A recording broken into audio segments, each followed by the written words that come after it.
Unfortunately, there was sad Cowboys news yesterday. You talked about it, came out during G-Bag, we found out that Marion Barber died at the age of 38. The Cowboys released their statement. We are heartbroken by the tragic death of Marion Barber III.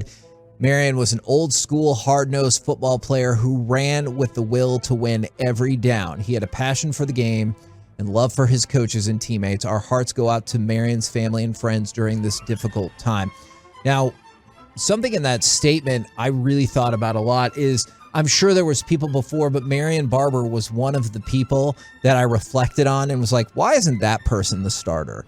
You know, like you see that in sports all the time when you see flashes of these players. Yeah, but they used them perfectly because we did start him in the playoff game in 2007, and he ran out of gas a little bit. But when he started and he was like coming in, rumbling, scoring touchdowns, I was like, man, this guy's really good. Why isn't he there all the time? Yeah. But you started to see the phase over to the two-back system, and that's what I remember about him. Well, and I would say this, Marion Barber was great for the Cowboys. It was a short amount of time, but was great. And I know this isn't the topic because we're, somewhat eulogizing Marion Barber. If Ezekiel Elliott has any chance of being successful, you think it's the shift over to? I think run him in the second quarter and fourth quarter.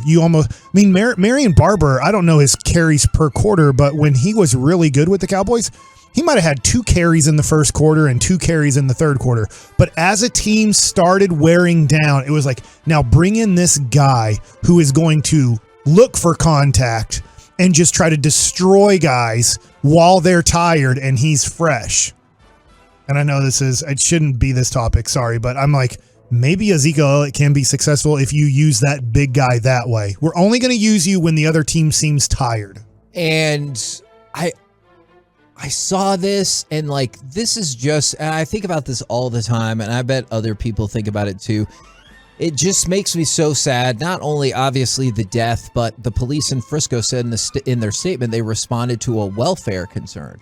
And that just means, whether people had plans with him or appointments or just nobody had talked to him, is like people hadn't been able to get in contact with him or seen him. And I can't help but wonder, how long was he there? And I feel like that's a lot of people's fear, is not only dying, but maybe somebody could have saved him if somebody would have been around.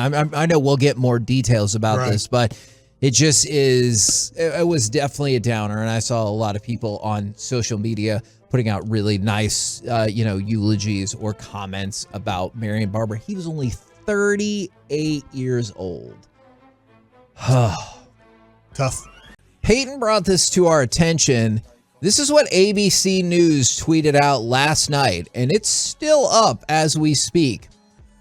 Just in, by the way, they posted this at 10 o'clock, so I don't know, many hours after this had happened. Yeah, I heard about it on G-Bag, taking my kids to baseball practice in the right around 5 p.m. So, 5 hours after it happened, just in. Marion Barber III, the former Dallas Cowboys running back who scored plenty of touchdowns without recording a 1,000-yard season, has died, the team said Wednesday. He was 38. What a weird thing to put on there. Just was it Schefter who got crushed for the Haskins tweet where he's couldn't catch on in the NFL or whatever it was, and people are like, come on, dude. Yeah. Is this the time? I agree until I heard Choppy this morning with his potential explanation. Okay. It's a compliment. The amount of touchdowns scored, even though he wasn't a 1,000-yard rusher, he was a touchdown machine. And again, but couldn't that just be who was a touchdown machine? I can almost guarantee you that whoever wrote that, by the way, Kevin, had no clue who he was. Yeah. They somebody in the newsroom probably was just like, hey, dude, that guy had this without ever having 1,000-yard rushing. Wow. And that's how that went up. I think I wrote his breakout game. I wrote the feature story on him that day. It was a sidebar. Mickey, when I was working at the Dallas Cowboys website, Mickey said, hey, go talk to Marion Barber. And he was like, by the way, nobody's ever talked to him, so good luck. And I was like, all right, okay. So I walk up afterwards, and they take me over to him. I'm the only reporter there. And so I have a one-on-one with Marion Barber. Nicest dude I've ever talked to. Kind, soft-spoken, just easy to talk to, didn't want to talk about himself like at all. Like it was everything was about how great his teammates were and the opportunity he had, and he just had to be ready. Like all those things went into it.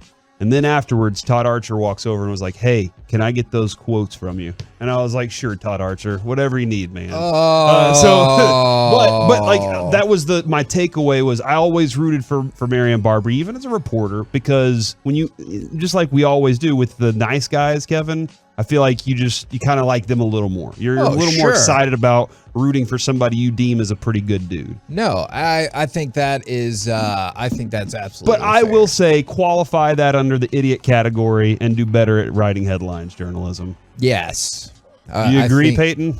I think that is fair. Yeah, I agree. There you go. I don't think you should be negative in any of your headlines when writing about someone who just died. Yep. Can I ask you a question about that then? And like, I'm with you on that. What about in the article? Because I was kind of flipping through some of the comments. Like if you're just mentioning throughout his career and stuff, is that what you're talking about? Yeah, like if in the article it was like he got arrested for this, he got arrested for that. Do you think that's fair game? Because while I was looking through the comments, I did see people were like, how the hell is this still up? But then I also saw other comments that were like, and there's mention of his arrest and stuff like that. Like, what do you think about that as like fair game in the article? Or do you think the article should focus on, hey, he passed away, but like, if it's about him dying, then no. But if you want to do an article about his career and stuff, then sure, do it. And then at the end say he passed away. You know, like something like that. I think two different articles should be written there. Okay. If that makes sense. And can that article wait?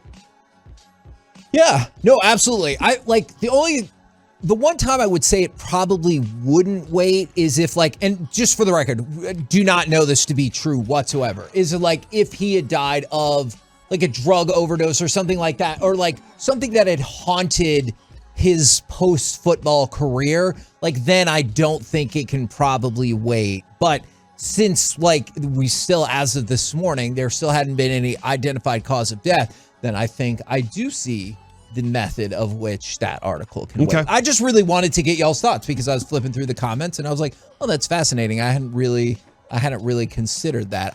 Didn't really have to write stories about people who died unexpectedly. Like at the paper is like usually an old timey coach died and like you knew it was coming and you're like, hey, back in 1958 he invented blah blah blah blah blah.